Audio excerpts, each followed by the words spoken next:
Hey, how's it going out there, guys?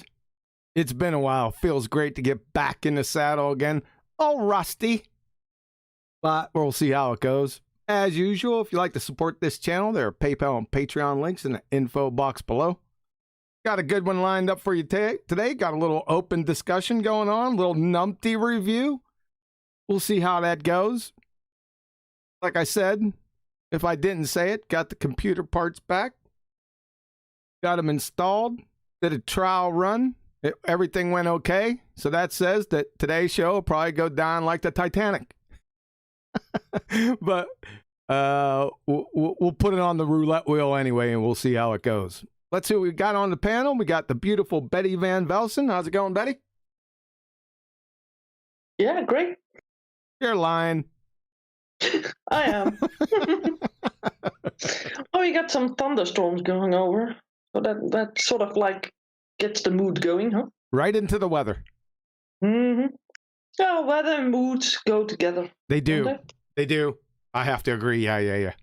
All right. Anyone else on the panel? Thunderstorm, by the way. Sorry, I rumpused you. Go ahead. I said I do love a good thunderstorm every now and then. I do too when they're benign. However, thunderstorms in this neck of the woods, they're never like your average thunderstorm. It usually sends the power out. Mm-hmm. As you already know. It went out. I was trying to work on something. What is today? Just Saturday morning? Yeah, 3 times. Power went out. 3 times? Yeah, 3 times in 20 minutes. Kick back on. It would come back on and then went off. Come back on.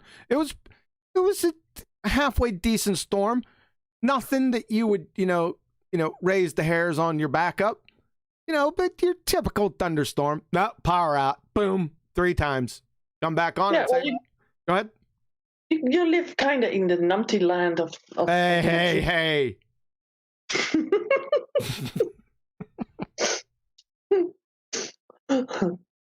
I had to do that. Yeah. All right, where we got? So, like I said, it stopped me from doing. I'd get something I wouldn't save it. Luckily, most of the programs on my computer, it saves automatically, but it's just irritating. In fact, I'm going to have a discussion with some of with the electric company in the town. I'm getting kind of tired of it. Not that it's going to do anything. It's just going to help me, relieve some stress. Mm-hmm. We'll see how that goes. Probably poorly. Maybe you should introduce your next guest here. I don't know who's in there. I'm not in there.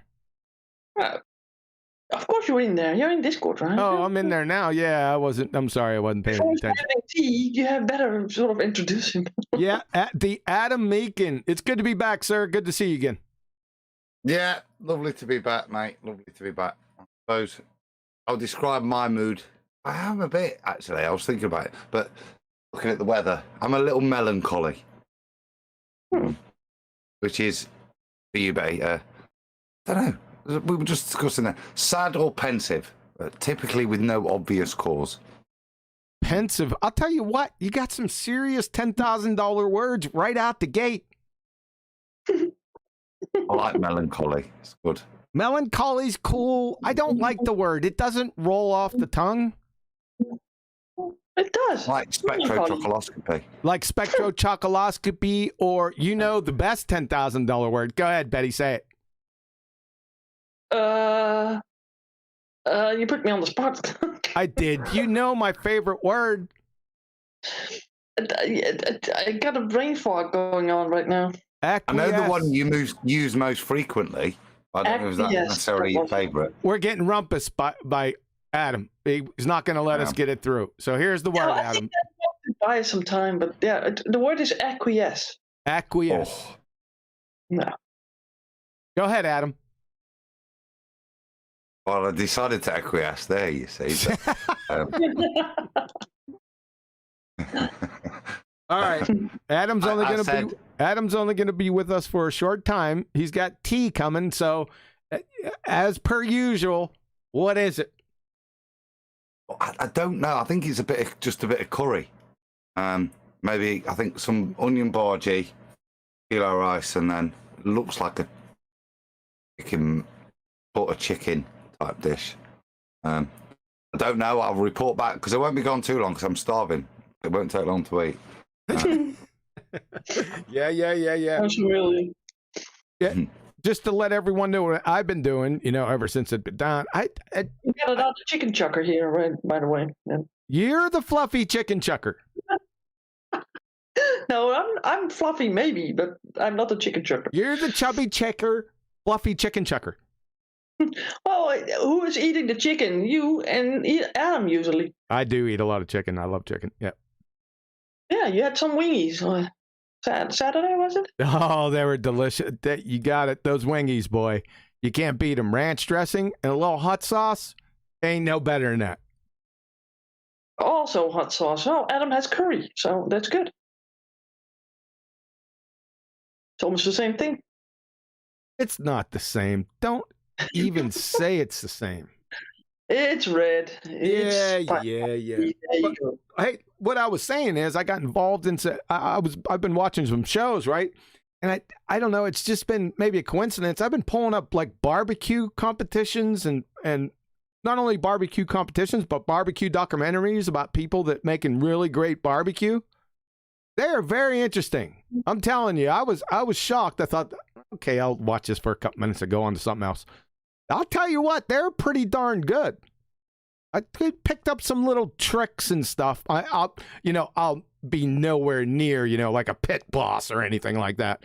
But just a couple little tricks. But the people out there, they're very impressive with them. Yeah.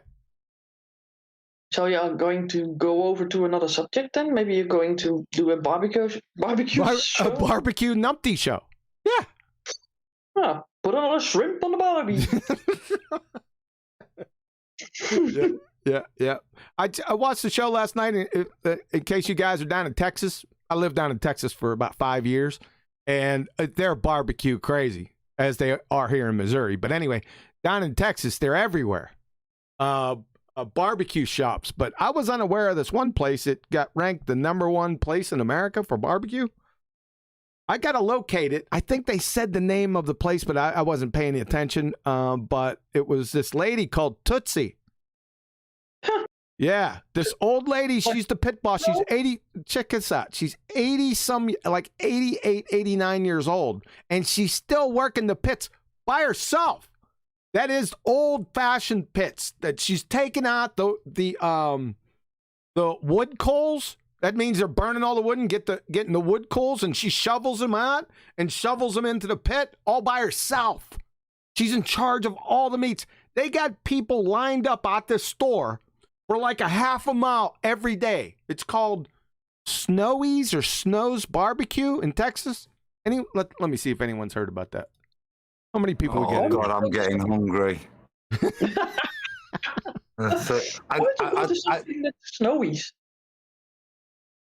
I think it was the owner's last name or something. Does anyone know that? I'm checking out chat. So is anyone aware? Baldy Cats, what are you doing in my chat? Your second law of thermodynamics violating Numpty. What you doing here? Get out of here. Go back and they let you away from your job, picking up cans alongside of the road. Just go back there. Anyway, back to Snowy's or Snows. Anyone heard that in chat down in Texas? Not QE, yes or no for Snowy. Or Snows. I think it's Snow. I don't know. I can't remember. That's everything too. She takes care of everything. Chicken, turkey breast, all this barbecue. They didn't concentrate on the sauce so much, which was surprising to me. That means the meat was unbelievable. See, I pay attention to that. But obviously, the best part of it is the brisket. She's the queen of brisket. And she started doing this back in 1956, right?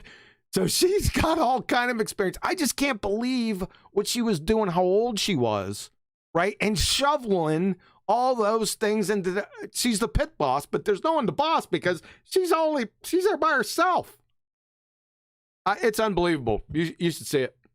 But we can get off that. QE's afraid of Baldy. Isn't brisket something Jewish? Yeah, also? QE is afraid of Baldy. Yeah, I'm so scared. In fact, I'm going to have to stop the show. I'm shaking so uncontrollably right now. I can't contain. Betty, help! Yeah, forget him for a minute, because I've got a barbecue job, right? When I go to Italy, they have this thing in Abruzzo. It's called a rostacini. It's just like tiny little lamb skewers, tiny little cubes like the size of a dice, right? Stuck on the skewer, and they have special little mini barbecues, rostacini barbecues. You have loads of them, but you want really, really hot coals, right? And UK weather's not good. What they do out there, I just think is genius. And if ever your barbecue's struggling, or it's at the end, and what they do is they get out, go and nick the missus's hairdryer, bring out the hairdryer, blow it across the charcoals, mate. Brings it back to life beautifully, or saves you standing there like a old asthmatic. You know, going all asthmatic blowing on the damn thing. Yeah. Getting dizzy every time you bring your head back up. Just nick the missus's hairdryer and do that. It's a perfect job. Yeah. Pretty impressive, man. I got you. Yeah. I got a newfound respect for him. And like I said, it's the brisket. In Texas, it's a brisket, man. They're brisket numpties. Brisket. Everywhere I went, brisket. All right, I'll try it. Yeah, it melted in your mouth, man. It was a great experience in Texas, no doubt about it. We can get off the barbecue, man. It was on it's in front of my mind. I thought I'd bring it up. All right, what else is going on out there? I was on vacation. Yeah, Betty just came back from vacation. Go ahead, Betty. Go on with your story. But don't worry, it's only about 45 minutes, folks. She'll be quick with it. I'll fill in the space now between the beginning and the end. Well, I've been to a place called Texel in my country. That's an island, right? And you can see pretty far. And it's all flat sea all around. But you can see beautiful. Is that it? Isn't that enough? Yeah. Isn't that what this channel is for? To proclaim flat Earth? See, I'd have thought if you were Dutch that you'd have gone to somewhere which at least had a couple of hills, rather than another place that's really flat. No, we get dizzy with hills, man. Come on. If you're used to flat, then hills are so distorting the view. You know. Yeah. There is that claim that this curvature stuff is supposed to obstruct your view. Yeah, you're right. Yeah, all these obstructions. Keep it flat. That's best. Oh, I know what I forgot. Because Betty's she's not gonna remind me. Go ahead, real quick. Anyone? What? Do I have to remind you what? Yeah. Oh, listen, everyone. BALLBUSTERS this Saturday. You don't want to listen. Tell all your friends that are flat Earth. This is not a ball-tard presentation. So ballers, just you could just go away. Just go do something else. Go pick up the rest of the cans that you missed on the first pass. This is a presentation for flat earthers. Episode 66. I'm going to take terrestrial refraction out to the woodshed, and I'm just going to beat it with a flurry of blows about the head and shoulders with a nail spike 44-inch Louisville Slugger. I'm going to kill it forever. So, you got to be here. This is for all flat earthers, so they cannot bring up terrestrial refraction. They don't even know what it is, right? We all know that. But, you know, whenever they say refraction, they're invoking terrestrial refraction. They don't know it. Well, we're going to let them know. And then I'm going to jettison it into the incoherent oblivion forever and ever. Amen. It's going to be medieval, all right, for them. But it's going to be great news for us because their appeal, refraction, that's over as of Saturday. You better get all your out before Saturday because after Saturday, that's it. And every time I go live, I'm not done yet. I'm on a roll. Every time I go live for the next I don't know, 3 months, guess what the presentation is going to be? Killing terrestrial refraction. That's right. You're going to get so sick of it. I'm going to have people vomiting profusely, projectile, terrestrial refraction vomiting, right? That's how sick you're going to get of it. And then after about 5 or 6 times, I'm going to start testing people, flat earthers, because you're going to know it. I'm going to make you know it, right? So this refraction, it's over. Thanks for playing, by the way. If there's any ballers out there, thanks for playing, right? Because I set you up. You don't even know it. Ha! Okay, go ahead. Sorry. All the bekijks out? I think I got them all out. Sounds like a fluffy chicken chucker. Yeah, Too funny. Yeah. Go ahead. Okay. Did you? I saw you post that thumbnail already, huh? Yes, I did. Okay, a little bit early, but yeah. It's a little bit. It's gonna be making its rounds soon. Right after the show, it's gonna start making serious rounds. Yep. So, like I said, tell all your friends, flat earthers, get everyone here on Saturday. No excuse. Now, you don't have to be here live if you can't make it. I understand, but make sure you watch it. Now, it's not going to be that difficult. Now, I'm going to go into some depth, but don't worry about that. That's just gravy, like dancing on their graves. All you're going to need is 1 point. Now, it's good to have the other ones, and you're going to have those for you, but all you need is 1. That's it, and it's over for them. No more. So there was an extra one. Sorry, refraction. Where did that came from?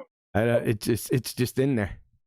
Yeah, it's the fluffy chicken chucker. I told you. Yeah, it is. Yeah. Go ahead. Okay. Yeah. So, what's for today? What do you have lined up for today? But for today, we're going to go back over. We're going to do the MC Tune Numpty clip because I have to give that its due time. Before I had to do it, I was scheduled to do that, but the computer was on the fritz and I couldn't do it. However, I didn't forget. So we're going to do the MC Tune Numpty because it deserves every second it gets. And we're going to do the most recent signature Numpty clip on the PhD Booger Eating Schmuck, M. Scott Beach. Yeah, we're going to go through those again. Yeah. Yep. So, Okay. So what I'm doing essentially is Numpty clips. Is that good? So you have good fluffy chicken chuckers and bad ones? Apparently. I'll tell you what, there's nothing like going live, guys. You need to go live one time, right? Just for the rush. It's it's the rush because, there's a little nervousness, even if you've done it so many times. Yeah? It's a good nervous. You need that. See, if you don't have that, then it's not good.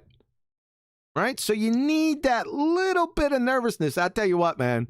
It's after the show, it's like, oh man, I closed up. Now I got to go find another rush. Oh.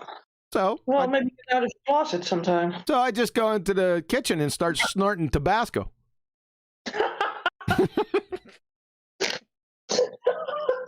It's between the closet and the kitchen. Huh? Eddie, you check that shit, man. Check that. Yeah. Well, not everybody wants to have a computer like you have, and the equipment and a jetty mic and whatever, because one thing leads to the other, right? A jetty mic? No, a Yeti, not a jetty. Well, a Jedi mic, whatever. It's a blue Yeti. There you go. See, you know it better than I do. Jeez, Yeah. Yeah. I know a woman at my workplace. She once said that she had a sort of a thing with on a television for a fire, right? So it would look like a fireplace. Oh, and yeah. she had and it started there. And then she said, well, it doesn't look well on my TV, so I need a new TV. So she bought a new TV. But then again, it was still not good because the player that she had to play that fire on was also degraded. So she had a whole new set of things around that little thing that she wanted to have in her room, right? So it sort of costs a lot. Yes. Yeah, and that's an important point. Thanks for bringing that up. For you guys out there that chipped into those super chats because you could tell my computer was on the fritz, thank you very much. That money went directly into buying the parts that I needed for the computer, which were quite expensive, by the way. I don't know. They're lacing those things with gold now or something. I don't know. No, well, it has to come from Canada. This one had to come from Canada, surprisingly. Yep. Yeah. It's there where they have the gold stuck up. Yeah, I think it was Ontario, to be more specific. Yeah, they got a lot of gold up there. So, yeah, I think they put the gold in there, and then they rose the price up for me. Appreciate that, guys. Thanks. Yeah. But what I wanted to sort of say with my story was that you start up, that you think, okay, I want to go live, right? But then everything is being added on to that whole thing, right? You have to have a computer. You have to have a good screen, maybe two, because it's easier, right? Then you have to have someone like Adam Meakin to make your intros, your outros, right? It builds up. Oh, it's a whole production. No, there's no doubt about it. Anyone that's gone live on YouTube, yes, yeah, there's you want to have a good look, right, on there, and takes time, takes money. Oh yeah. So I'm glad that you had those super chats and these people that want to sort of help you out. Also the Patreons. Big shout out to the Patreons. Yeah, the Patreons too. That's right. Thank you, Betty. Yeah, without the Patreons, yeah, it wouldn't happen. And that's surprising because when we first started, I didn't think it was going to be that big of a deal. That, you got a computer, you just get some free software, OBS and stuff. You're right, Betty. It's a whole production type of thing, and the costs just pile up without you being aware, right? You nickel and dime it here and there, and then boom, one big purchase, and then little things that boom, another big one, and then down the line. You're right. I haven't added it up, but it's a big number. I'm telling you, it's a big number. Yeah. So we're glad for every support that we can get, right? That's it. Yes. Yeah. Just to bring this message out, because I do think that I've come across on different platforms when it's spoken about rockets. We have now that rocket about that Bezos guy that went up, and everybody's talking about it, and then they sort of mesmerized by it. But you see in the chats or in the commentary underneath that more and more people are sort of like, that's a hoax. That they can never go anywhere else, right? It's just a little bit up in space, but that doesn't mean anything. It just fall down again. It's amazing. I think how many flat earthers there might be already. I see what you're saying. Yep. Go ahead. Not everybody is wanting to debate. There's a lot of people are not debaters. They are just in there for the information. They take it and run with it. And it sort of helps them for other BS and lies out there that they come across. So because if they are able to lie about the shape of the Earth, right, then what else are they able to lie about? So what you're saying is that it's your supposition that there are silent masses of actual flat earthers. Is that what you're saying? Oh yeah. I think that too. I was trying to get this out on Nathan's today. There wasn't an opportune moment, but there's been a lot of stuff going off over the weekend that isn't related to flat. People marching in cities all across certainly Europe and places. I was tuning in, listening to that from Trafalgar Square, and there's a gentleman there doing some 6-hour stream, and he dominated about 20 minutes, knowing he had, I think it was like 7,500 people watching, but he went into a number of things. I mean, you'd probably have argued with him, QE, corrected him on a couple of bits, but he spent about 20 minutes extolling the virtues of flat Earth at Freedom March at the weekend. So, and I say importantly, the guy that's there for the Freedom March he engaged with him and let him do it. So I think, whatever they try to contain us, the message is out there, and I think in our little bubble, we're probably not aware of how far the message has got. I think you're right, Adam. Heartwarming. I've had that feeling too. Betty and I have talked about it. Now, there's no way we can, quantitatively assess the situation, but my gut's telling me from just the anecdotal things that I've seen. Like Betty said, usually if you would have checked those YouTube videos out a long time ago, you wouldn't be getting people in there questioning, right? Maybe one or two here and there, but I agree with Betty. And I usually don't watch those things, but when I do, she's right. There's a ton of people in there that some of the names that I don't even know, and they're calling BS. So I think you're right, Betty and Adam. I think you're both right. We have had some new people in Discord over the last few days. Brand new folks have showed up. I don't know if that's along with what you guys are talking about, but there are some new people showing up. Yep. I've been noticing. Yes, in Discord is another example of it. Yes.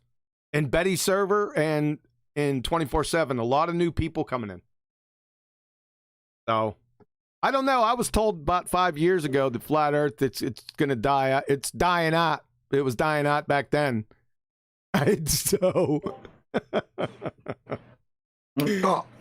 I disagree. We just had, how upset I got, depressed I got for the England in the Euros. But one of the good things was I caught with my mates for the final. And weird. And I've got these little flat Earth mementos, key rings and stuff to pass on. But my best friend from when we were kids says, can't believe it. One of the guys he works with at the job centre is apparently a huge avid flat Earth fan. Thinks I'm great because I speak proper like what he does. And it's out there. So for one of my closest friends to be saying to me that the person he works with is thinks I'm brilliant and is really enthused with the whole debate, so much so, you know what I mean, that he's talking about it at his place of work. I couldn't imagine stuff like that 3-4 years ago, and actually have it hit home it is spreading. And like I say that with regards to the march, for the producers to be there and allow this guy 20 minutes. Why? Because the guy with the camera knows it's flat. That's why he bothered. Yeah. He's not thinking, oh, this is some lunatic, let me. Yeah. Some bloke comes on, starts talking about aliens from Alpha Centauri. He's soon cutting it short, isn't he? I'm going to say a demonstration that I think the message, as we've spread it, and it has spread naturally. The isolation that YouTube causes us, I think, is a different matter. But I think out there, that message is clear and understood. Oh, before I forget, I have a question for you, Adam. I'm sorry to get off the topic. I heard some people talking earlier today, an English guy, and he used, this is just a grammar thing, and somebody was making fun of him because he said an hypothesis. That means not a hypothesis, but an hypothesis.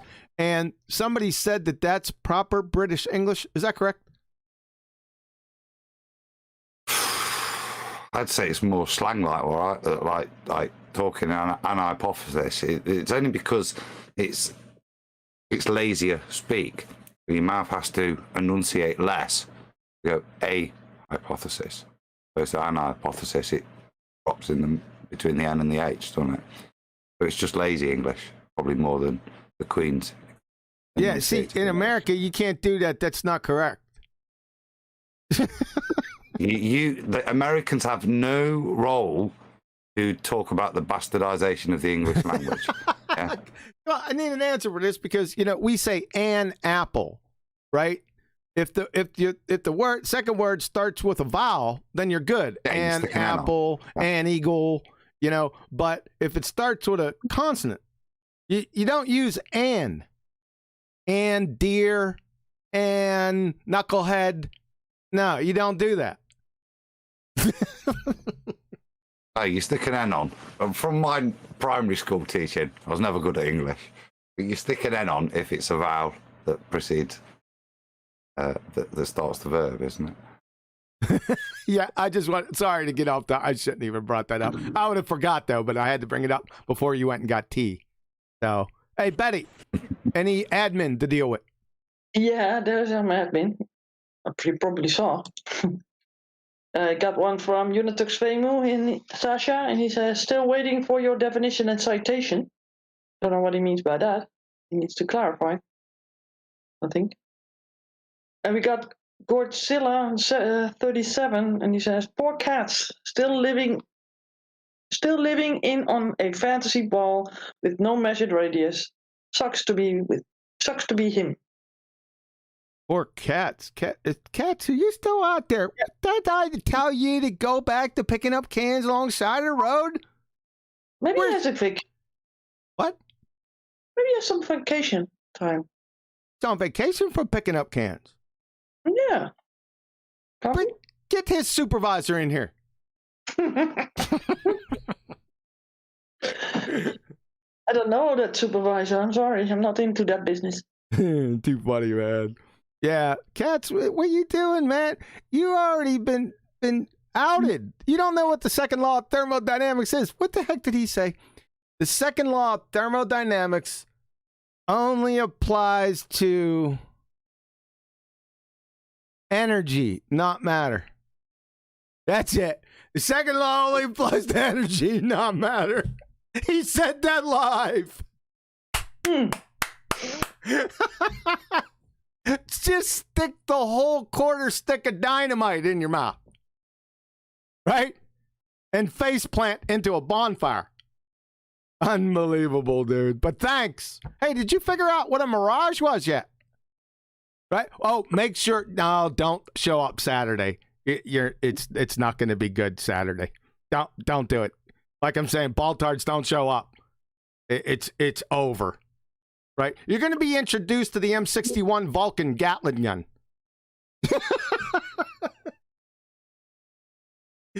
Oh boy, the tangled webs you weave. You're finished, baltards. No more refraction. No more of that. Even the rank and file flat earthers they're just gonna pummel you. I'm gonna sit back and just smile, kick up the feet. Yep, it's gonna happen. All right, I'm done with that rant. Where are we? Where are we? Is there a signature Numpty clip with him in it, or not? With conspiracy? No, he's not worth a signature. Oh, okay. Now, and I don't listen to him all that much. I guess I can make the second. Now, according to the substance of the things that he said about the second law of mirages, that can be a signature.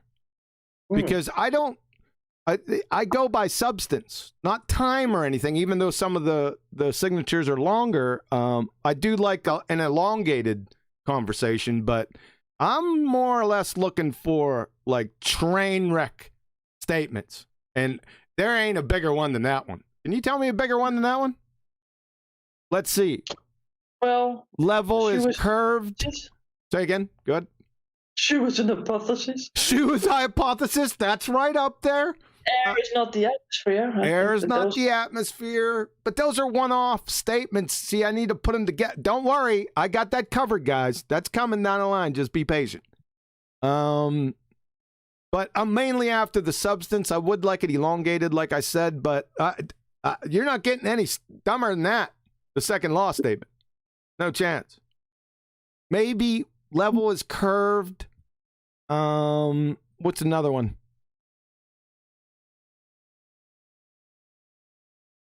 Level is curved? Yeah, level is curved. That's, yeah. Or curved is level, that sort of numptiness. What's the other one? Oh, I was asking people last night a question. They were having difficulty. Hey, shout out to Jake on the plane. Numpty dipshit. I was asking people after him because he had this difficulty in figuring out the difference between natural and synthetic.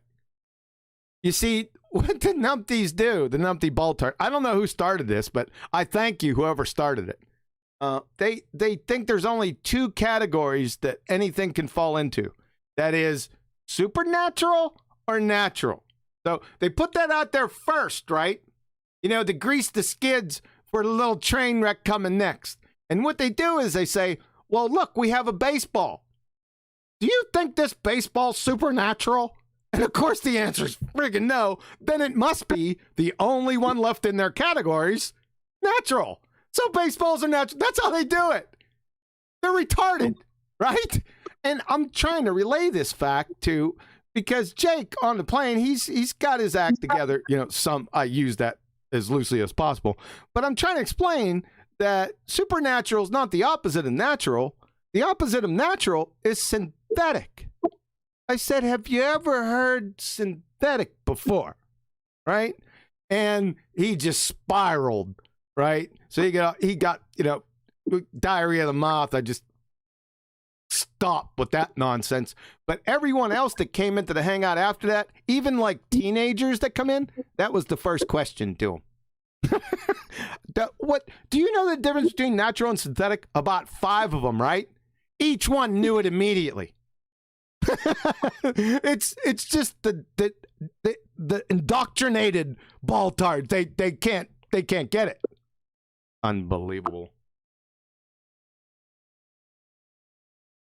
All right, I'm done ranting. Go ahead. Sorry about that.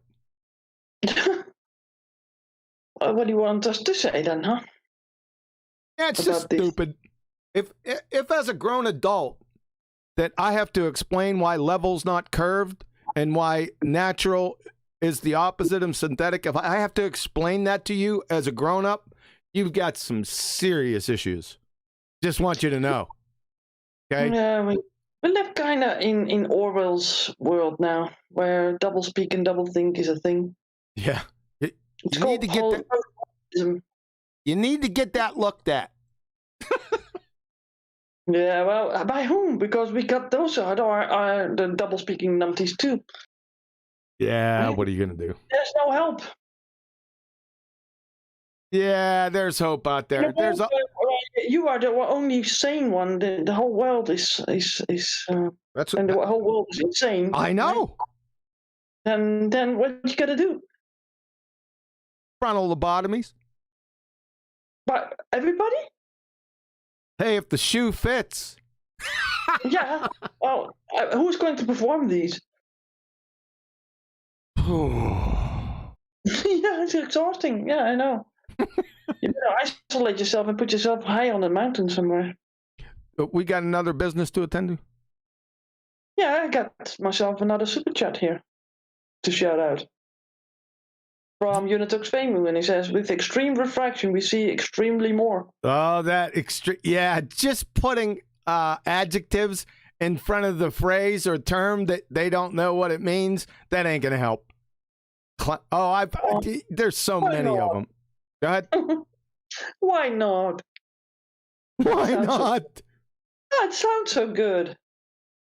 If the shoe fits, then we verified our hypothesis. What's up, Witsit? Yeah. You get a +10 for that one. Exactly. Jeez.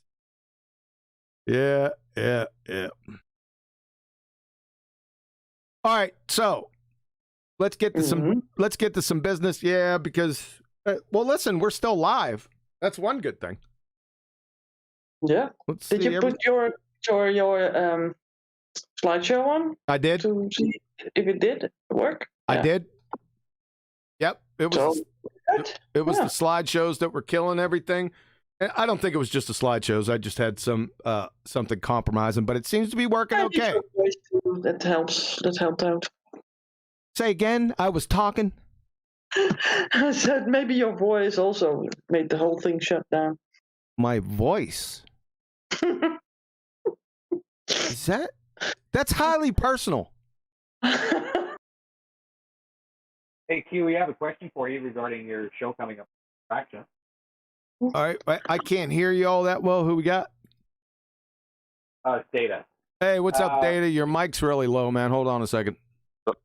Sorry, man. Can you hear me now? Is it better? A little better, yeah. Go ahead. Yeah, so just regarding the refraction, one common theme is obviously the conventions that man have come up with to quantify the small experiment to match the large observation. In other words, with refraction and stuff, are you going to look at like convention of it all? I'm just curious to know what you got coming. I can't be arsed. You can't be arsed? You're gonna have to wait till Saturday. Well, I'm just curious because it's interesting because when you do look at the process of studying in total internal reflection, critical angle, the evanescence wave, even the fact that they try to, it's called you should check this out. I don't know if it's part of your show, but it's called the frustrated total internal reflection. Yeah, it's going to be frustrating, all right. Well, what I mean, if it's to lead to anything sort of comical in a way, I mean, even in the descriptions of their observations, they call it the frustrated total internal reflection. I got it. So yeah, they're going to be frustrated, all right. Yeah, but I can't be arsed. You'll find out Saturday, man. Just be patient. It's well worth the wait. Let me tell you something. Well, yeah, learning anything to do with optics, especially the Rayleigh criterion, it's always reduced down to the supposition of a wave. Well, don't. No, we're not getting into it. Field. No, okay. Not doing it. All right. I know that you're fishing, but the lake is closed. All right. Well, no, you showed the video yesterday. I think you showed the video on diffraction and just the whole enchilada of creating an understanding from something observed in reality, and through that understanding, you develop a measurement or a scalar, if you will, where you can describe it mathematically. You put it in a field, if you will, and through that field, you deduce how it's operating. Right? No, I didn't. What I did was I just showed everyone how wavelength and frequency was contrived from a convention. That's what I wanted to show. Now I went a little bit further with the video, but that was the main thrust of that video. And that okay. And by the way, that in the description box below, listen, guys, make sure you look at the description box underneath videos, especially mine, because there's a lot of good information underneath there. I would suggest to open up that description box, and there's some videos that are linked there. Those are prime time and could answer a lot of questions. So, but I want to get back off of it. We're not talking about refraction today. We're going to go over a couple Numpty clips. And it just depends on the time. If it gets a little bit long in the tooth, then we won't go that far. But McIdiot, he's up first. So any last things before we get into McBooger Eater, McIdiot? Is that M. Scotch Beach? No, that's the newer one. I'm going to go over okay. the Booger Eater McToon. Oh, McToon, okay. Yeah, cool.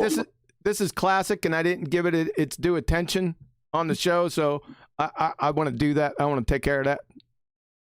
Just out of curiosity, if you ever bump into him again, ask him if he's still doing late night drives pretending he's a flat earther. That would be great. To get his response. I don't want to ask him anything. He's scary, stupid. And you're gonna find that out here. If you haven't listened to this, then there should be a warning with this. Don't listen if you want to lose IQ points. Because this is, but we have to do this. This is what we do to expose these numpty clowns. So, mic discipline, please. If you're not disciplined on the mic, I'm going to have to mute you guys. And I don't want to do that. I'm not going to play it through Discord. You're going to have to go to the watch page. But keep your mics muted. All right. Here we go. Without further ado, take it away, McBooger Eater. June 2021, MC Toon. The McBooger-eatin'est McMoron this side of the McWest. Say goodnight. That's a little bit of word games. I will not. All right. I will not accept that science proves things because scientists will stand up all day long and say, "No, I'm sorry, we don't prove things." Are you high right now? Far, far beyond high, love. He's McDunning McKruger, McShroomed. From Lumen Learning, biology for majors forming a hypothesis. You must be able to test your hypothesis, and it must be possible to prove your hypothesis true. Duh. From Genome Research, 1999, Cold Spring Harbor Laboratory. Students are taught that the proper way to do science is through the following steps. First, devise a hypothesis, and then design experiments that will prove or disprove it. My word. From Anne-Marie Helmenstein, PhD, Biomedical Sciences. Requirements for a testable hypothesis. In order to be considered testable, 2 criteria must be met. It must be possible to prove the hypothesis is true, and it must be possible to prove the hypothesis is false. Duh. Let's wrap your dumpster fire up with Dr. Craig Venter, the geneticist of geneticists, Celera Genomics, National Institutes of Health.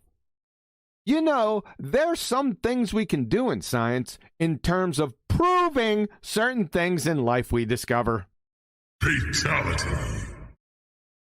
When McBaltard says scientists will stand up all day long and say they don't prove things, he's quoting pseudoscientists, astronomers, astrophysicists, cosmologists, etc.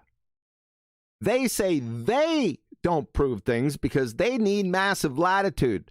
So when their fairy tale stories are inevitably pummeled into the belly-laughing incoherent oblivion, as always, they then can play Texas two-step ad hoc hypothesis shape-shifting hopscotch and wholesale replace their old disheveled horse pucky with the new hotness horseshit story.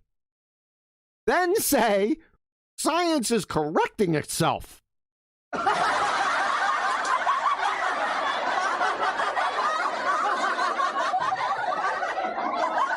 McBooger Eater, you'd fail. 5th grade, general science. Excellent. MC Toon. Yes. Well, before Einstein, it was called spooky action at a distance, and that kind of comforts me like a warm blanket. What the hell did you just say? The real question here is what's going to comfort others exposed to your inane horse shit, McIdiot. Just tattoo pretender clown McDoofus on your forehead and be done with it already. From MIT Technology Review, Einstein's phrase, spooky action at a distance, has become synonymous with one of the most famous episodes in the history of physics, his battle with Bohr in the 1930s over the completeness of quantum mechanics. So, McMoron, you said, before Einstein, it was spooky action at a distance. How can that be when Einstein coined the phrase spooky action at a distance? And what's it? You said before Einstein, it was spooky action at a distance. What's it, McIdiot? Folks, this is merely minor McBooger-eating birth pangs. Prepare yourself. The distance to the sun has been measured. Yes, and Aphrodite was actually Elmer Fudd in drag and was directly responsible for the Tet Offensive. You don't like it? I don't care. It's been measured. Feeble appeal to emotion fallacy. From lumenlearning.com. An emotional appeal is a logical fallacy whereby a debater attempts to win an argument by trying to get an emotional reaction from the opponent and audience. And how on earth do you know others' likes and dislikes? You invoking those special Evo mind powers again. Falling back on your true vocation, carnival. Perhaps you should scurry on back to guessing people's weights and barking for the yak woman. After I'm done with your dumb ass here, the Carnival 10 Clown Show board of directors is going to need a notarized Numpty dipshit waiver from you before reinstatement. So there we go. Here is mc2.net/sun. So there you go, eh? From McBoogerEater.McMoron/McFraud. I don't think so, Crayon Muncher. Yes, a gas giant bounces radar. So the sun's a gas giant.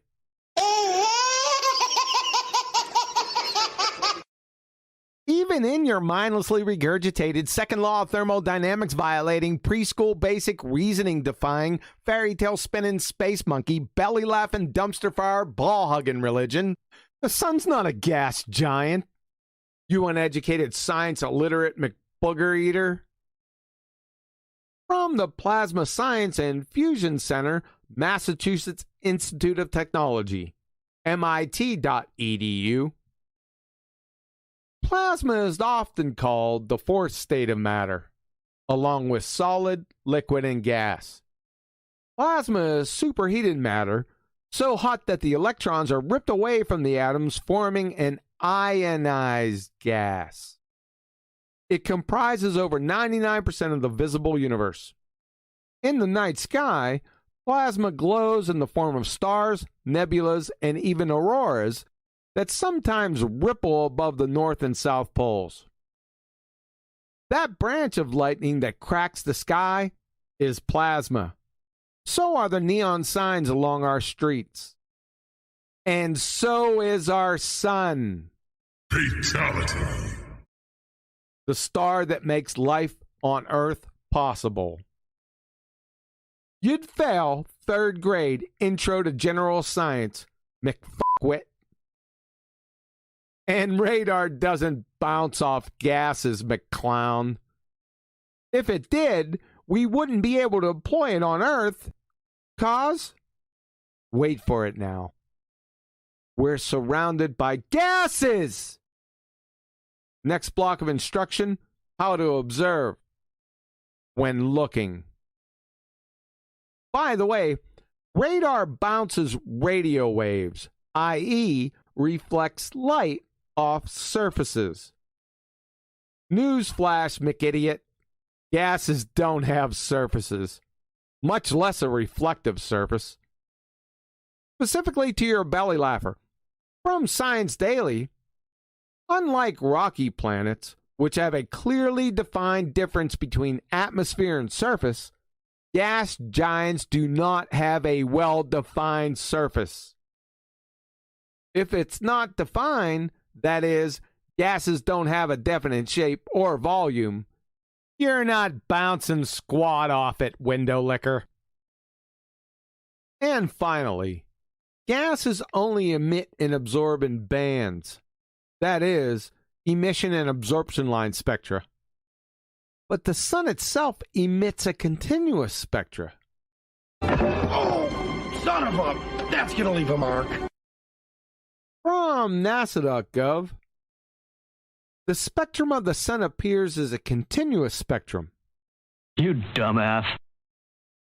So how can the sun, a gas giant according to you, emit a continuous spectrum when gases only emit and absorb in bands? Por favor.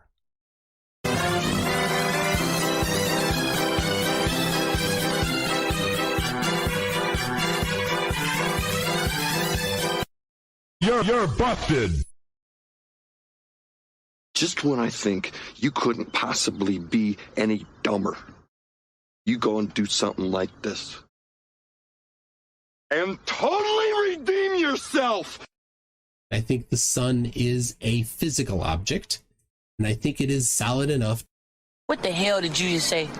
I think the sun is a physical object, and I think it is solid enough. Say what?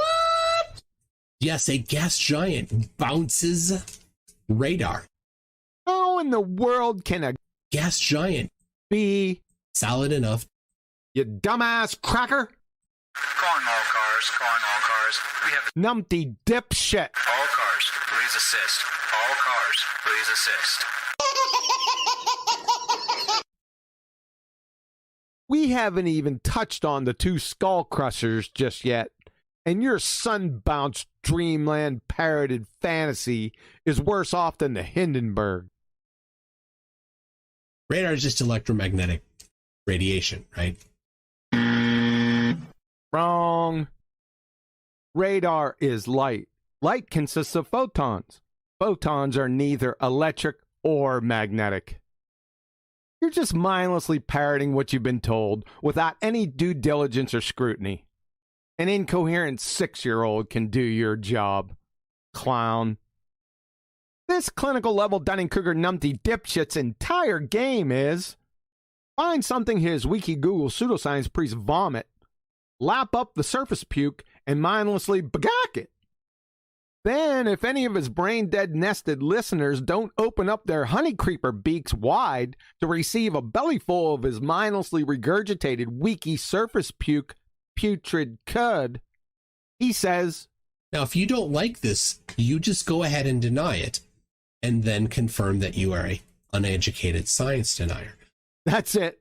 That's all he's got. Here he goes again.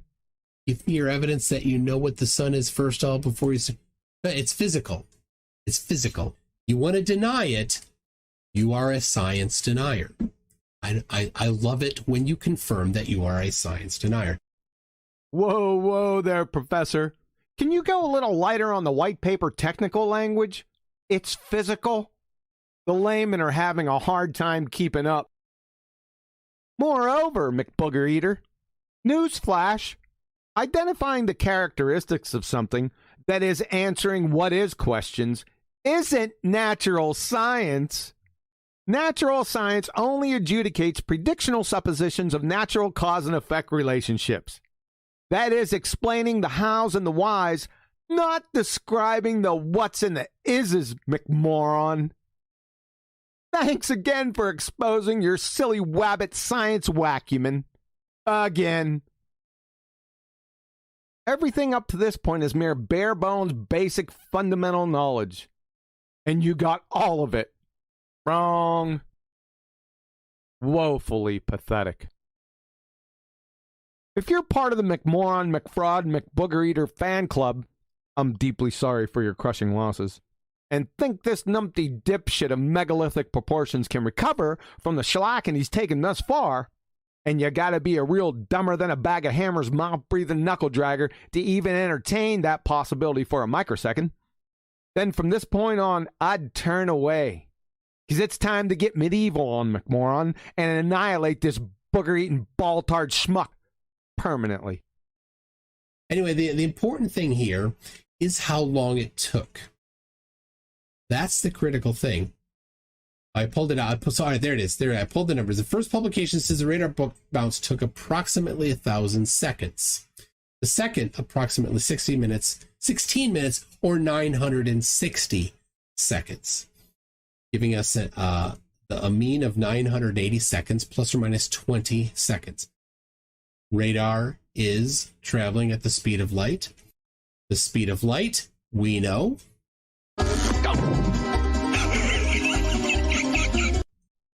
We can use the amount of time it took to bounce and the speed of light to get the distance to the sun. Oh, what do you mean? Oh, wow, man. You just stepped all in it, Numpty. Just so we're clear, overall, this isn't and has nothing whatsoever to do with natural science. Now, I can pulverize your mindless, unsupported bounce parrot on any number of fronts. Photons traveling through a second law of thermodynamics violating fairy tale vacuum, free space path loss, wave propagation when they're not even waves. But allow me to run home to mama on this one and go outside the box. It was 14 years ago, one of my first presentations. I released it on 3 Christian forums and multiple physics forums. The feedback was profuse laughter, mocking, and ridicule. I said, okay, all right, I'll just wait. 3 months ago, Veritasium essentially streamed my exact presentation. Let's see what he has to say about your "we can tell how far away it is because we can time it" fiasco. Veritasium, if you would, my good sir. The speed of light is exactly 299,792,458 meters per second. But hear me out. In this video, I will prove to you that light may never actually travel at this speed. And I can say that because no one has actually measured it.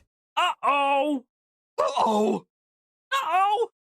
You want to know what this rate actually is? A convention. It's known as the Einstein synchronization convention. It's also a textbook example of petitio principii, the logical fallacy of begging the question. A particular argument which commits the fallacy of begging the question, a circular argument. Because you're coming outside the framework of that man-made convention and making claims upon reality. From Albert Einstein, Relativity, the Special on General Theory, authorized translation by R.W. Lawson, 1961, pages 22 and 23. Regarding the speed of light, it would thus appear as though we were moving here in a logical circle. In the same reference regarding the one-way speed of light, Einstein concludes that light requires the same time to traverse the path A to M as for the path B to M is in reality neither a supposition nor a hypothesis about the physical nature of light, but a stipulation which I can make of my own free will in order to arrive at a definition of simultaneity. Ergo, the speed of light, that is the average two-way speed, is merely a convention that we've agreed upon. Therefore, your feeble fumbling appeal of "we can time it," implying that you can calculate a distance to the sun, is heretofore crushed into the incoherent oblivion. Let's wrap this on up. Our inability to measure the one-way speed of light. What you talking about, Willis? That's what I'm talking about. All your pseudoscientists have is the average two-way speed. But they make like and tell all their parishioners that they know the absolute value of C. They will never, ever validate the one-way speed of light. It's impossible to know. Forever illusory. Which not only reconfirms astronomy, astrophysics, and cosmology, belly laugher pseudosciences, which are based on logical fallacy, but deals a death blow. Fatality. To your mindlessly parroted, bumbling McGoober radar sunbounce. How you like them apples? You nose fruit schnoz particle chef? Even if you did know the one-way speed of light, which you or anyone else never will, you must know the precise makeup of the medium between Earth and the Sun. It's most certainly not a second law of thermodynamics violating fairy tale vacuum, that's for sure. Time to release my wolf pups.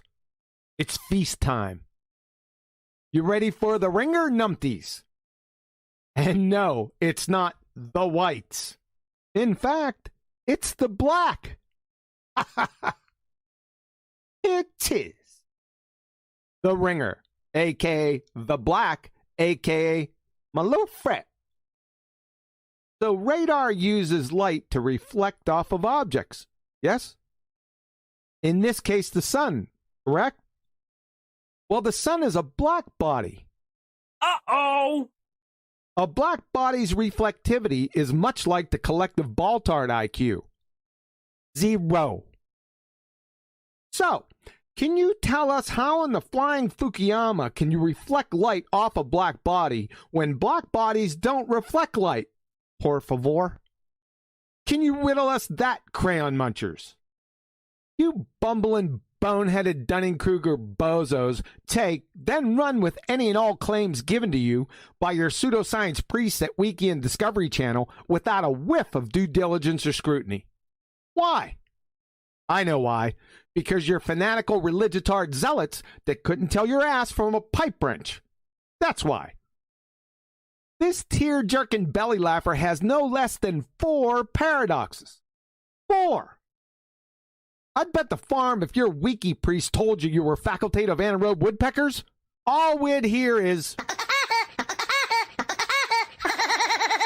everywhere we went.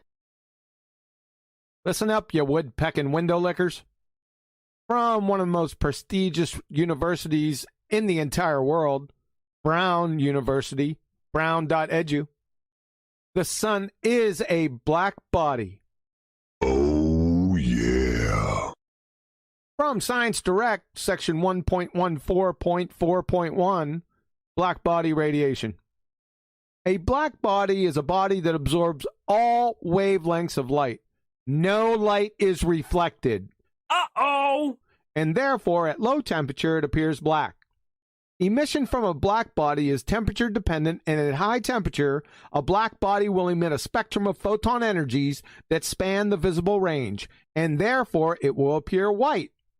The sun is an example of a high temperature black body.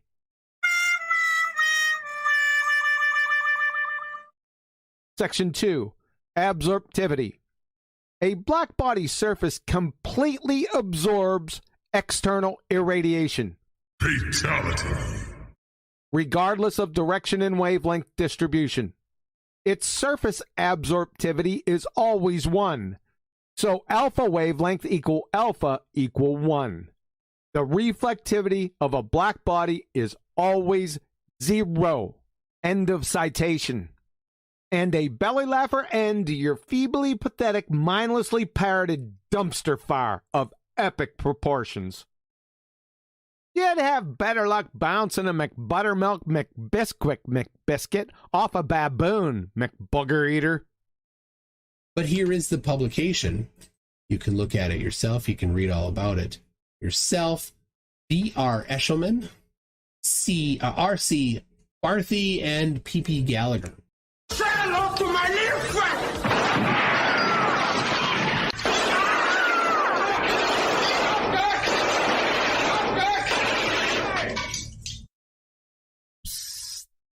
Booger eater.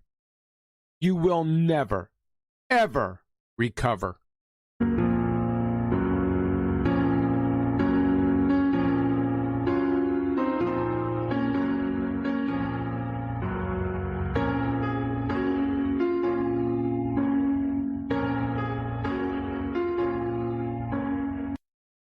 Hey!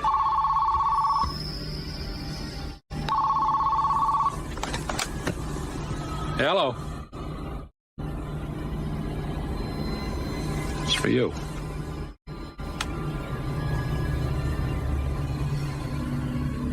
Yeah? You've just been erased.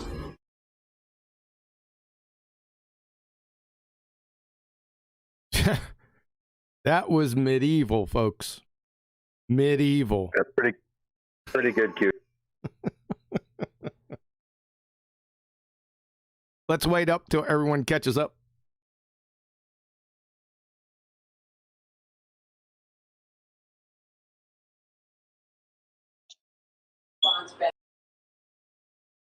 Are you guys back? Well, maybe some of them have been erased. Some of them have been erased. Quantum erased. Yeah. So I gave it its due time because it had to rerun again. Can somebody go check this? McBooger Eater still have a channel? I don't know. I don't watch his stuff. Me neither. Yeah, can somebody check and see if he's got it? It's got to be only 2 subscribers now. Him and his mom. Right? I'm just glad you don't call him MC. Jeez, man. Yeah, I think he still has the channel here. I'm just checking it out. Well, he shouldn't. If he does, then all of his subscribers are dumber than he is.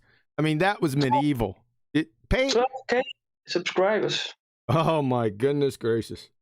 Is that it? Yeah, must be him. I don't know what to say. If you're still following him after that, there's no help. Then you deserve everything you get. I followed all of that, QE, but I have got an admission of flat Earth dumbness. Yeah. Did you already eat? Yeah, I've had my tea. Right, this is the point. So I've had my tea. I've come back, and Skype's the Discord silent. I've gone on the YouTube. Now it's working there where I've got it normal. I can hear you. Gone back. You might have seen me, Betty, jumping in and out. Thinking, it's not working. I've restarted the computer. Come back, and then realised John's doing a bloody presentation, and he wouldn't dare stream it to everyone, would he? So yeah, flat Earth stupidity. Apologies. Nah, my apologies. I didn't let you know. That one's on me. Sorry about that. I've checked settings and all sorts, mate. That was well fun. The funniest thing is that you think that there's something wrong with your computer. Well, you find your way back. We all find our way back eventually. Because it's flat. Yes, we do. Everywhere you go, there you are. Yeah. So any comments on the subject material? Because there was a lot of gems inside there. Any comments, questions, concerns? Well, I like the black body, telling everybody you can measure the distance to the sun, and then the claim that you can bounce signals off the moon. When all of this stuff is already known, they still go with it anyway. Yeah. Yep. What I say, they lap up the surface puke and then mindlessly regurgitate it back into open waiting honey creeper beaks. Yeah. Yeah. It's just putrid cud.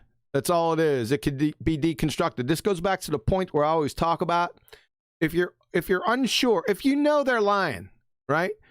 Then always go back, because if you look at the overall subject by itself, it could be overwhelming. What you do is you go back and check all the necessary contingent facts that have to be true for it to be true. And invariably, you're going to find nonsensical contradictions everywhere. So it's just a tip. Necessary antecedents or necessary contingent facts. Always do that, right? You'll have a good time. There's the tip for the day. And if I understand you correctly, QE, which means is if one piece of that puzzle breaks the whole chain. Yeah, if one piece of the puzzle falls apart, the whole thing falls. Yeah, it's like a house of cards. Yep. In this case, it was like 85 pieces out of the 100-piece puzzle. Yep. Yep. That speed of light is a good one, too. Don't forget about that, guys. No one knows the one-way speed of light. Nobody. And they'll never know. So it's not a measure of distance or time. So the light years fiasco, you could just, mule kick that. Jettison into the incoherent oblivion. It's nonsensical. You'll put them right up against the wall with it quick. What's the one-way speed of light? Well, Go ahead. Yeah, I get the idea, because I was thinking to myself when you were listening to the presentation or listening to that. I mean, the speed of light depends on the medium, which means in certain things it can speed up and slow down depending on the medium. Also, you don't know, like when light hits something, how long it takes to retransmit that light to your eye. How the matter itself is. Yep. Once it hits that, that process time to get back to your eye, you don't even know that either, technically. And how would you calculate that if you could? The speed of light is going to come up on Saturday, too.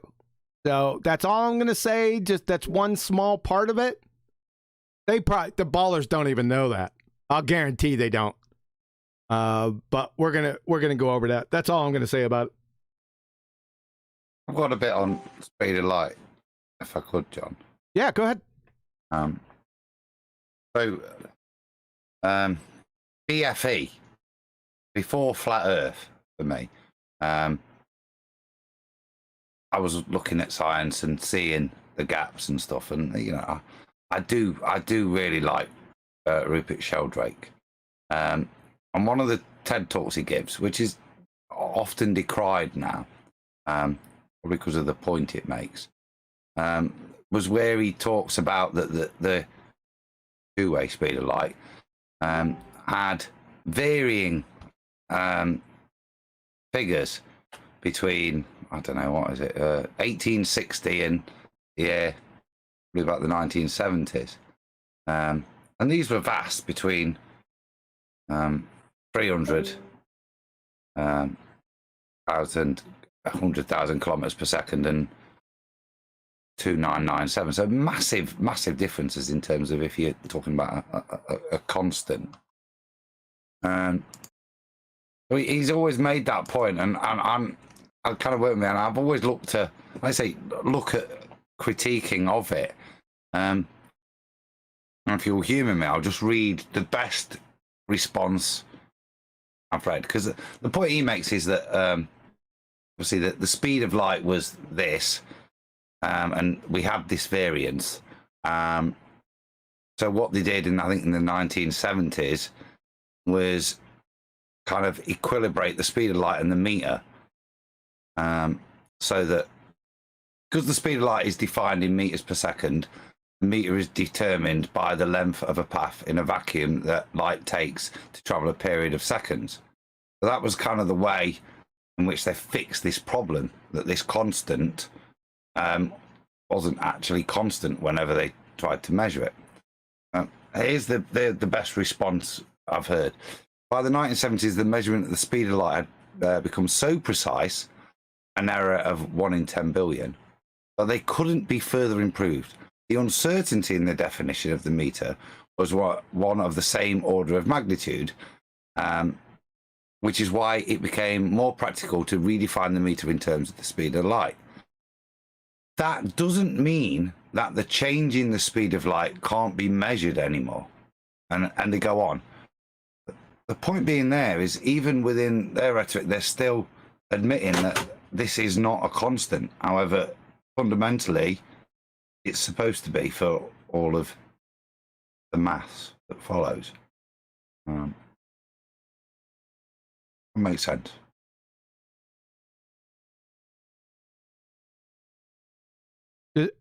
Are you done with that, Adam? I think so, yeah, probably. Might come back to it, might babble on again for a minute, but you get my point. It's pretense, isn't it? And it was spotted as being pretense, so they tried to fix it with quite an intellectual, quite clever. But even there, those that do analyse this see that it's a fix.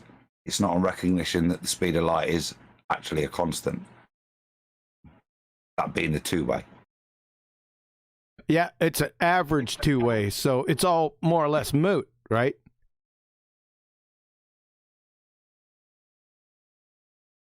Yeah, because I mean, I've read loads of stuff in terms of what, if you just think of it simply as a mirror. What goes off in that mirror? They talk about photons being absorbed, excreted. What's the length of time for a photon to come in, create a problem with refraction, and then come out again? What's that effect?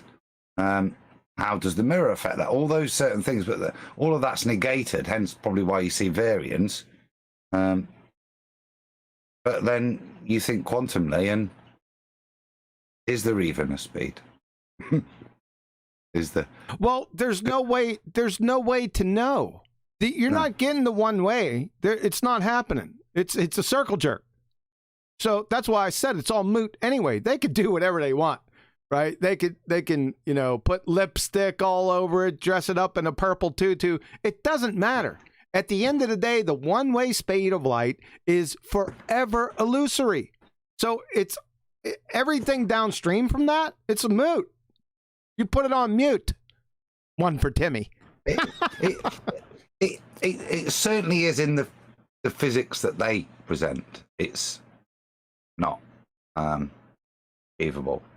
I'm not saying it never is, if we understood it, because maybe, like I say, I alluded to quantumly, maybe there's a way of understanding it, but to try and measure it with a stopwatch, and therefore it's not feasible because it contradicts itself because everything's limited by it. So yeah, you can't. That limitation to say we couldn't do it is based within their paradigm. Nathan said that Adam, the answer is 7. 7.35 actually, Oakley. Hey, hold on a second. Yeah, hold on a second, Paul. Wait 1 second. Nathan, you asked me to pin something about a debate. I was asking you about that in chat. Would you please answer my darn questions so I could do the right thing here? All right, carry on. Who was talking? I was just going to say it's that pertaining to that Vertassium video with the speed of light and not actually knowing the true speed, and the only way that we can do it has to have it bounce back. It's funny because I was learning about the speed of light prior to all that stuff in Vertassium's video. There's one video with a guy explaining how to measure the speed of light in one direction, and I wanted you to I should post the video in the chat for you just to see what he does, because this was done in 2013, right? So obviously Vertassium comes up and challenges the mainstream narrative or the pop culture narrative of the speed of light, right? Essentially. And he backs a good argument with it, but you still have people claiming they can do this with their instruments, right? Which I'll just post in the chat. Look at it. This comes back to what I was just kind of saying. Probably didn't describe it right, but from the 1970s onwards, people in education accepted that the speed of light was a constant. Until that point, it was accepted that what you did across the plane was, or in their world, the globe, was the way they derived the speed of light is to have different places record and then take an average. That's how you would work with it. This is a big seed change in the mentality of what you're treating the speed of light as, to how you then, as I described, how they then define it as a constant by making the meter manipulable and claiming that unless you've got a more accurate ruler, you can't fault us. The rhetoric is quite clear. It's a fudge. And so from the 70s onwards, thinking and the acceptance, it is a constant. Yet up until that point, it was accepted that it varied different in different places across the plane. Yeah, but you're saying it's the question. You're saying it's constant what? No one knows the one way. So it's only a constant two-way average convention, which is hysterical. Yeah. Well, that's the video that I posted is actually a one-way measurement. It's in the video he's demonstrating a one-way. You can't demonstrate it. It's nonsense. Even if it was all of those measurements I was talking about were two-way. There isn't a one-way. Yeah. So it's not even constant then. That's what I'm saying. There isn't this constant. That's the important thing. And there's been a mind fudge and a redefining of units and how they interlink to allow people to accept it as a constant. The last part of the quote I gave is reality, that we accept that that's not true. And the only reason we accept it as true is because we claim we don't have accurate enough equipment to negate the difference. But that still admits a difference, that it's not even in academia at the highest level, it's not accepted as a constant. Okay. Yeah, there is definitely a small percentage of error between mediums. Like according to the vacuum, it's 1, and then the medium that we're in is maybe a 1 to 2% difference in the calculation. That's what they say for when it travels through if you're doing a test in our medium versus vacuum, maybe a 2% difference. I don't think they put it down to experimental error, the variance. They may try to describe that the standard deviation in that is why it reduced over time, but I think there comes a point where you can maintain your equipment to the same standard, and if you're getting different results, that demonstrates you've not got a constant. Pure water boils at 100 degrees. I believe if you can intentionally slow it down, then it's it's definitely not a constant, right? You can interact with it. Well, you've alluded there, different mediums. Different mediums have different effects, and then that's not all to say how you understand effect. But if you're just talking about the mirror, just to reflect a two-way, however complex that mirror, there's still an intermediary, excuse me, and an effect there that's going to affect something so rapid. That's constant.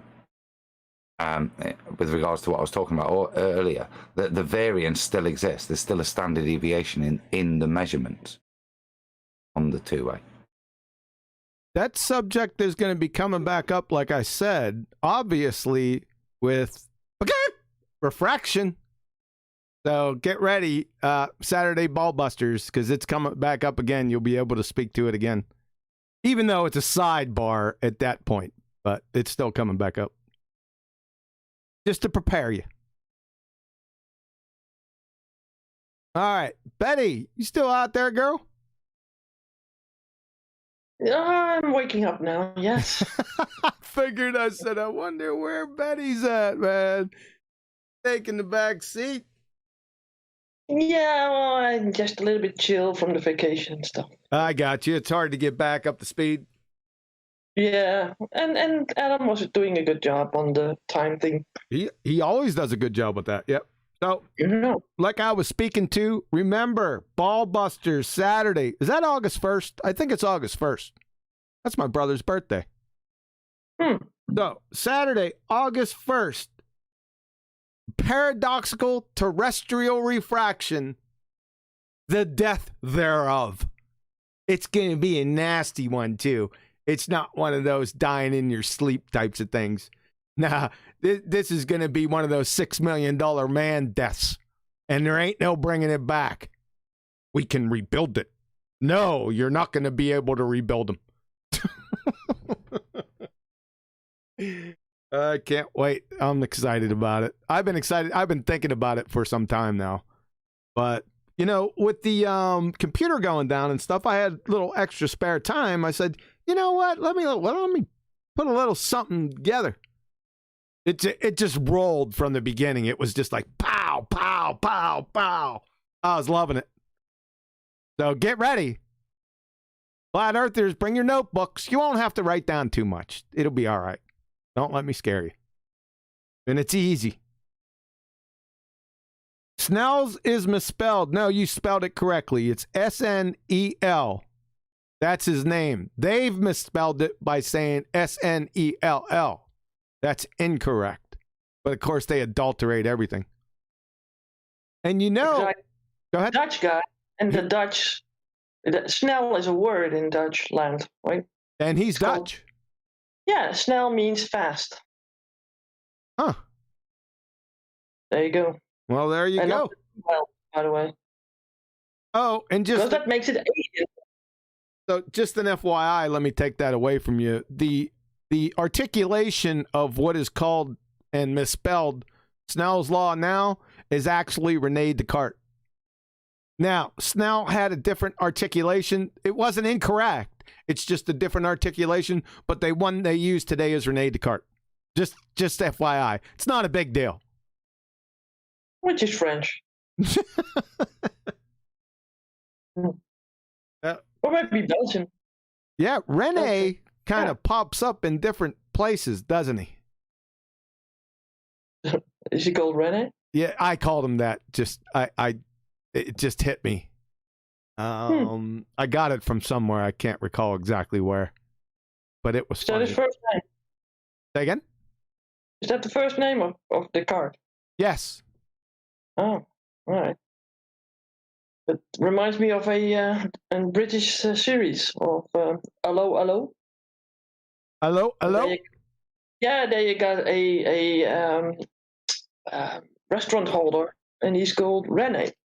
Oh, Rene! Oh, Yvette! Yeah. I used to love Hello, Hello. You do that great, Adam. Yes. I will only say this once. I love that. Good morning. Good morning. Great. Yeah, brings me back. See what a name does? Great. All right, guys, last shout out for the Ballbusters, episode 66 on Snell's Law. Well, the Snell's Law is in there. Just be patient. I don't want to give too much away with this, right? Again, it's flat Earth. There's the ballers. You're not allowed to view this. You're not. It's strictly verboten. You don't need to see this. If you do, you better have your therapist on speed dial. So we got terrestrial refraction, the paradox. There's a number of paradoxes, but it's toast. It's done. Forever, ever, amen. I'm sorry, I was talking. Go ahead. I said even therapists have a therapist on the speed dial. Yes, they do. And you're right. Their therapists may need therapists. If they're ballers, if they're all balltards, it's like a therapist. It's like an infinite regress. Therapists or us. Therapist or us. All right, let's wrap it up.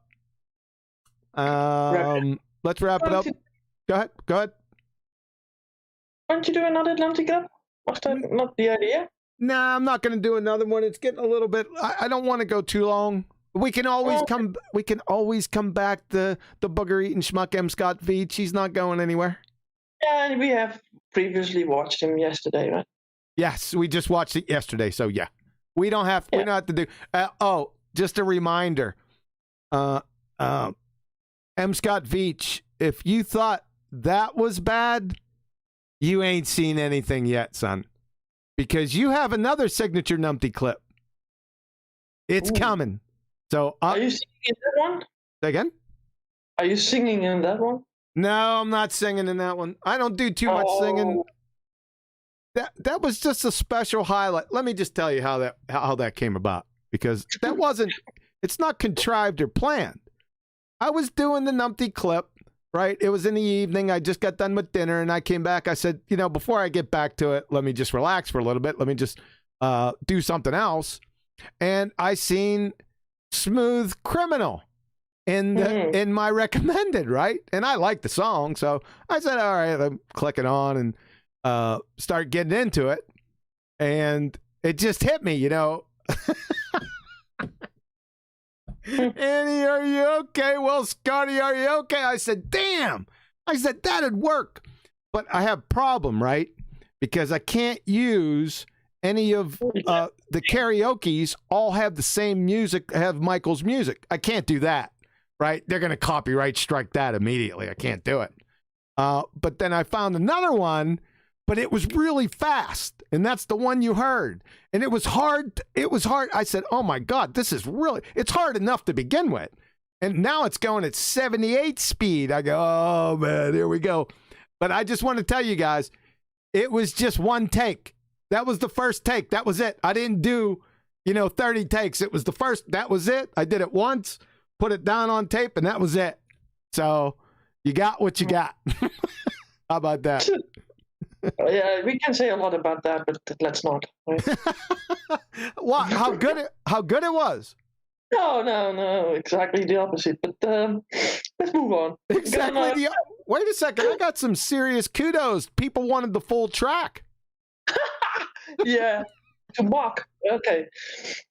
I got a super chat for you to shout out. It's Tony Whitcomb, and he says, what has the youth in Asia got to do with the clinic in Switzerland that does your life legally? Whatever. Tony, what you got here, brother? Is this a riddle? I'm struggling with this one. The clinic in Switzerland is Veritas, isn't it? The euthanasia clinic. Oh. Okay. What, the Asian youth. It gives another twist to things. I like a puzzle, but I've not got the Asian youth, Tony.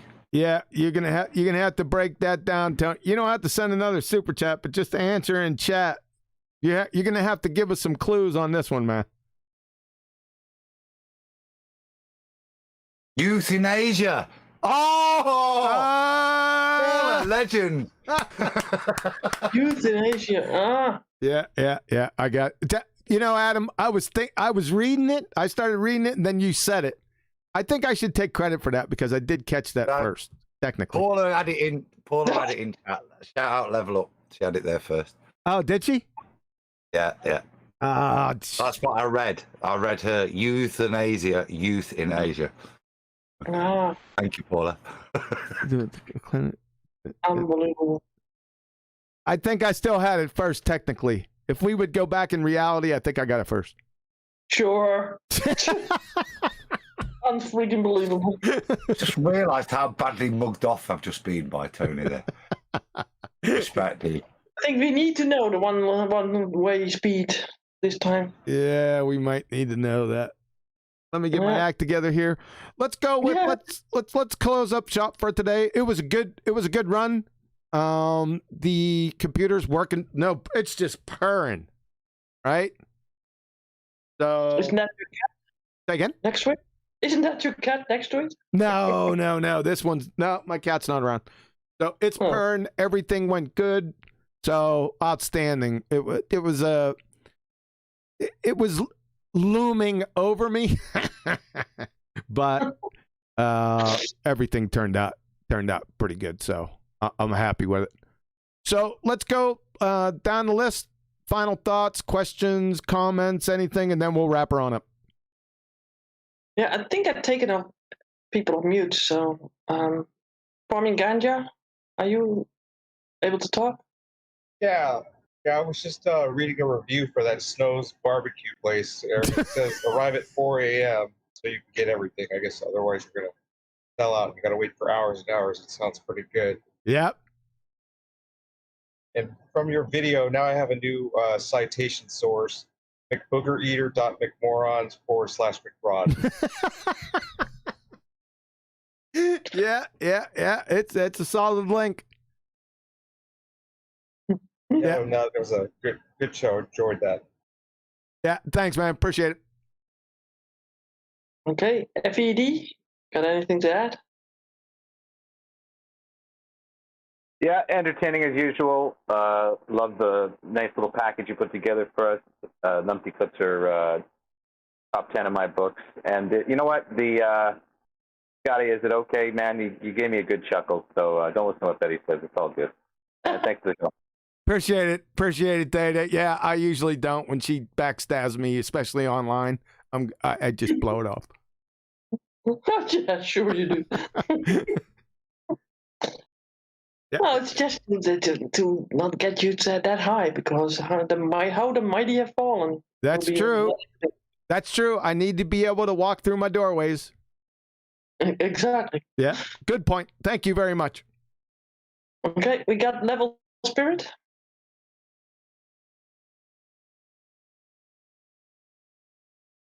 Which is a nice name, by the way, for what we just tried to do with you, right? Yes. Keep your spirit level. Yeah, keep it on the level. You got it. Oh, okay. So nothing from him. Neil, you have anything to add? He might be behind the barbecue. Oh. Neil, where are you? Well, people want to close out soon, I think. And then we got one guy named The Ball Religion. I'm taking you off mute. Have anything to add? Well, thank you. I think there's not many tongues being loosed today. That's okay. That's fine. I understand. Yeah? Yeah. I don't. People usually have much to say in chats and comments and all kinds of other stuff, and then they get the chance, and then nobody comes in. Well, maybe the cat's got their tongue. Yeah, and I expected Neil to at least some comment, but he's not there. I'm just a bit worried, Betty. I don't know if anyone can hear Neil's phone, if they want to just check on him, see if he's all right, because for him not to talk is I'm worried. Hope you're all right, Neil. Maybe you got the shot. It's a real roll up a sleever. Yeah. Well, everybody sort of drops down with the shot. Yeah. Well, it doesn't call it. They don't call it a shot for nothing, huh? Exactly. Yeah. So who we got left? All we got is Adam. Yeah, we got Adam. The computer's doing fine, Tony. It's purring like a friggin' kitty. I reckon that was just tidying it up. Tidying up your OBS files. Final thoughts, John, yeah? Yeah, final thoughts. Channel shout out. I have none, really. All I do want to say is, you know who pops on here every now and again? Flat Arthur. I followed his channel, and I've seen a couple of English-speaking ones and others not. Shout out on Flat Earth's channel, and I want to say, look, I want to go up in the styly, baby. So I'd love to appear on your channel, Arthur, and get a shout over there. I listened to one of the debates. He's quite cool, and he's a good lad. So yeah, shout out to Arthur. And I popped on there one time too. Yeah, it's pretty cool. Yeah, I can confirm that. Yeah, go ahead, Adam. Sorry to interrupt. No, that was it. Exactly that. No, thanks. It'd be good to get over there. It'd be interesting, actually.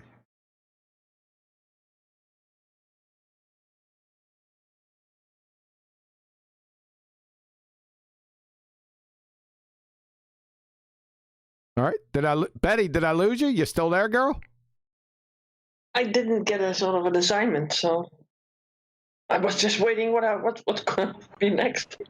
I've got one other correction from Paula in chat.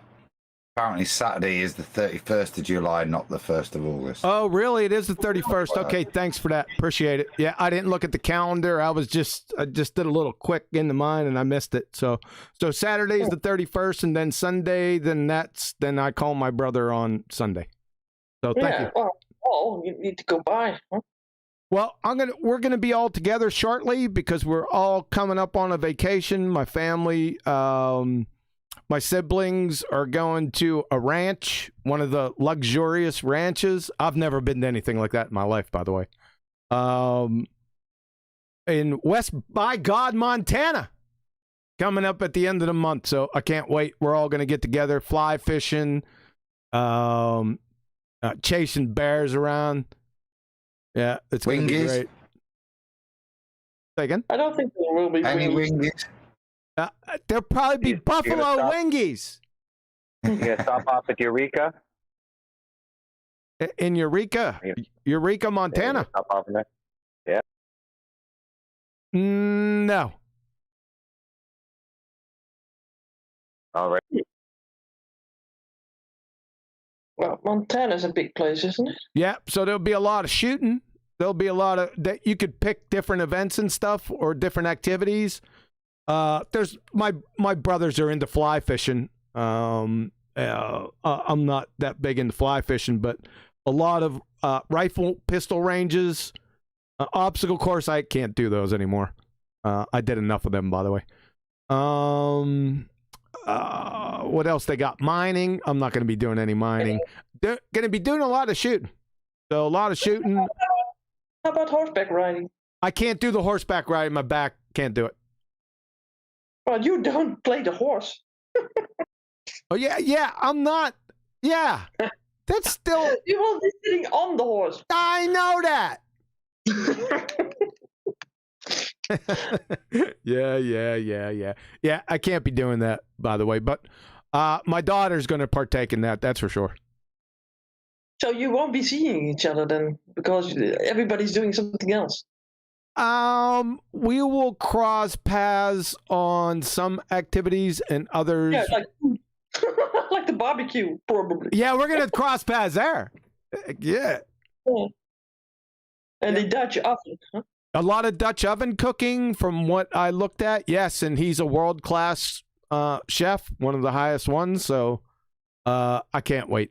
I really can't, especially to see my family and stuff. Maybe perhaps for the last time. Wow, that sounds so awful. I'm going to treat it as if it were. Yeah, well, you should treat every encounter like that, right? That's true. You're right. So, yes, I agree.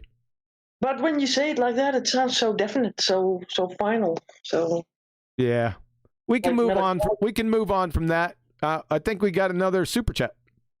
Yeah, we got one from Nick Whiteman Trunk Bear. It says, yeah, those names. Thanks for all that you guys do. You and Nathan Oakley are absolutely legends. I appreciate that, sir. Thank you very much.